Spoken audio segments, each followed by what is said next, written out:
तो आज हम बात करने वाले हैं हिंदी अध्याय के चैप्टर नंबर 6 का। 6 में है एक पत्र और एक लेख, यानी एक लेख और एक पत्र जो है ये 6ठा नंबर अध्याय में हिंदी का 100 मार्क्स के हिंदी का ये बुक्स है। तो उसमें से टोटल ऑब्जेक्टिव के बारे में हम आज चर्चा कर रहे हैं, जिसमें से पहला ऑब्जेक्टिव ये है कि एक लेख और एक पत्र के रचनाकार कौन हैं। तो एक लेख और एक पत्र के रचनाकार कौन है, तो इसका आंसर हो जाएगा Bhagat Singh. Option number C Bhagat Singh हो जाएगा। अब अगले क्वेश्चन की बात अगर करें तो दूसरा नंबर है कि भगत सिंह के पिता सरदार किशन सिंह तथा चाचा अजीत सिंह किनके सहयोगी थे। ये सभी जो थे किनके सहयोगी थे, तो ये सभी जो थे यानी लाला लाजपत राय के सहयोगी थे। Option number B. अगला क्वेश्चन है कि भगत सिंह ने अपने नेतृत्व में पंजाब में नौजवान सभा का गठन कब किए थे। तो ये कब किए थे, इसका गठन हुआ था ऑप्शन नंबर डी, यानी कि 1926 ईस्वी में इनका गठन किया गया था।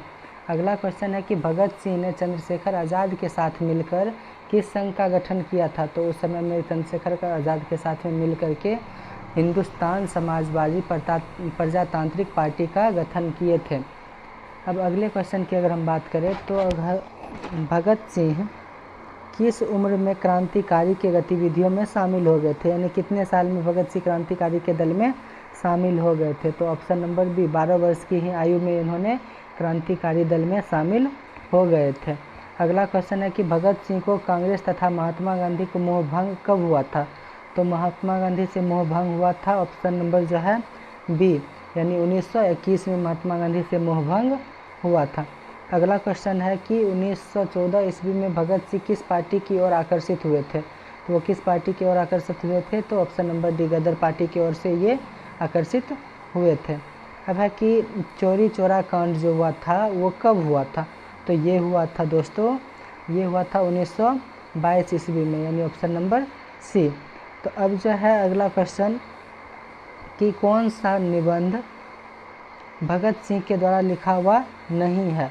तो ये कौन सा निबंध जो भगत सिंह के द्वारा नहीं लिखा गया है, तो इसका आंसर हो जाएगा परिवेश, क्योंकि बम का दर्शन भी हुआ ही था और उसके बाद जो है युवक भी हुआ ही था, विद्यार्थी और राजनीतिक तो ये हुआ ही था। तो ये इसका आंसर क्या हो जाएगा ऑप्शन नंबर सी, यानी कि परिवेश जो है भगत सिंह के द्वारा लिखा हुआ नहीं है। अगला क्वेश्चन है भगत सिंह गणेश शंकर विद्यार्थी द्वारा निकाली जाने वाली पत्रिका जुड़े हुए हैं, कौन पत्रिका से जुड़े हुए हैं। तो ये जान लीजिए कौन पत्रिका से जुड़े हुए हैं। तो इसका आंसर क्या हो जाएगा ऑप्शन नंबर ए, प्रताप से जुड़े हुए थे। अगला क्वेश्चन है कि भगत सिंह के हृदय में किस भावना का कोई स्थान नहीं था। तो वो कौन से भावना का कोई स्थान नहीं था, तो ये प्रेम का कोई स्थान उनके पास नहीं था। अगला क्वेश्चन है कि भगत सिंह किसे घृणित और कायरता मानते थे। तो ये किन्हें मानते थे, तो आत्महत्या करने वाले को घृणित और कायरता मानना करते थे भगत सिंह।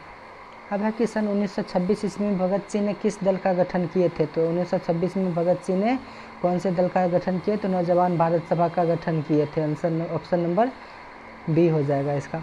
अगला क्वेश्चन है कि भगत सिंह ने अपने लिए राजा के संबंध में क्या विश्वास था। अपने लिए राजा के संबंध में क्या विश्वास था, तो यानी कि मृत्युदंड का विश्वास था। ऑप्शन नंबर सी मृत्युदंड का विश्वास था। अब है कि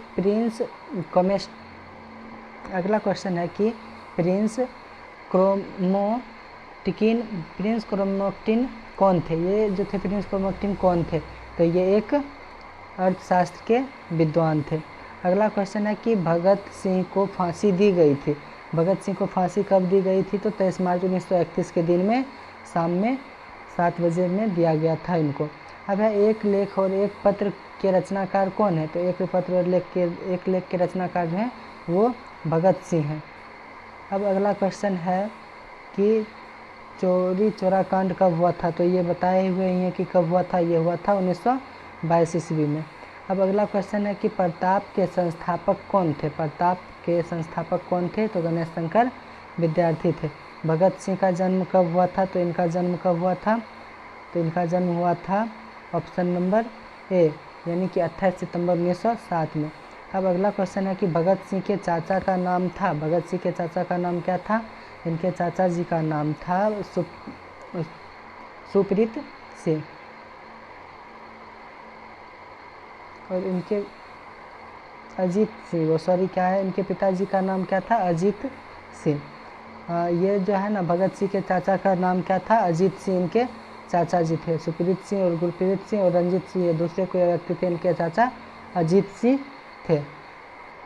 अब जो है अगला क्वेश्चन देख लीजिए कि अगला क्वेश्चन है विद्यार्थी और राजनीतिक शीर्षक किसका निबंध लिखा हुआ है। तो ये किनका निबंध लिखा हुआ है, तो भगत सिंह के द्वारा लिखा गया है।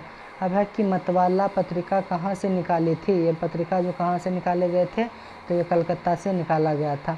अगला क्वेश्चन है कि भगत सिंह प्रभावित थे, किनसे ये प्रभावित थे, तो ये थे कार्ल मार्क्स से प्रभावित ज़्यादा हुआ करते थे ये। अगला क्वेश्चन है कि मैं नास्तिक क्यों हूँ, मैं नास्तिक क्यों हूँ, यह किसका लेख है, तो ये किसका लेख है, तो भगत सिंह का लेख है। किनका लेख है, भगत सिंह का। अब है बंदी जीवन किसकी कृति है, बंदी जीवन जो है ये किनकी कृति है, सचित्रनाथ सन्याल के ये कृति है। अब अगला क्वेश्चन है कि भगत सिंह की शहादत कब हुई थी, यानी कि भगत सिंह को फांसी कब दिया गया, ये बात तो बताई है कि 1931 में इनको फांसी दिया गया था। अब अगला क्वेश्चन है कि भगत सिंह ने किसको पत्र लिखा था, भगत सिंह ने किन्हें पत्र लिखे थे, तो इन्होंने सुखदेव के नाम पे पत्र लिखे थे। अब अगला क्वेश्चन ये है कि कुलवीर सिंह और कुलतार सिंह भगत सिंह के कौन थे, कुलवीर सिंह और कुलतार सिंह जो थे भगत सिंह के कौन थे, ये दोनों इनके भाई थे। अगला क्वेश्चन है कि गणेश शंकर विद्यार्थी किस पत्र का संपादन किया करते थे, तो कौन से पत्र का संपादन करते थे, तो प्रताप का संपादन किया करते थे। अगला क्वेश्चन है कि भगत सिंह ने अपने मित्रों के साथ केंद्रीय असेंबली में कब बम फेंका था, तो इन्होंने बम कब फेंके थे, तो ये बात क्या है कि इन्होंने बम फेंके थे 8 अप्रैल के दिन में 1929 में इन्होंने बम फेंके थे, जिनके बाद जिन्हें बम मतलब क्या हुआ था, फांसी के जिन्हीं सब कारणों की वजह से भगत सिंह को फांसी भी दी गई थी। तो ये जो जितना भी था ये सभी जो था चैप्टर नंबर 6 का टोटल था, और जो है मैं अब जो है टोटल ऑब्जेक्टिव लगभग इसमें जितना भी बन रहा था वो मैंने इम्पोर्टेंट करवा दिए हैं। अब उम्मीद करते हैं कि आप लोग अच्छे से समझ गए होंगे, तो चैनल को ज़रूर लाइक करें। धन्यवाद।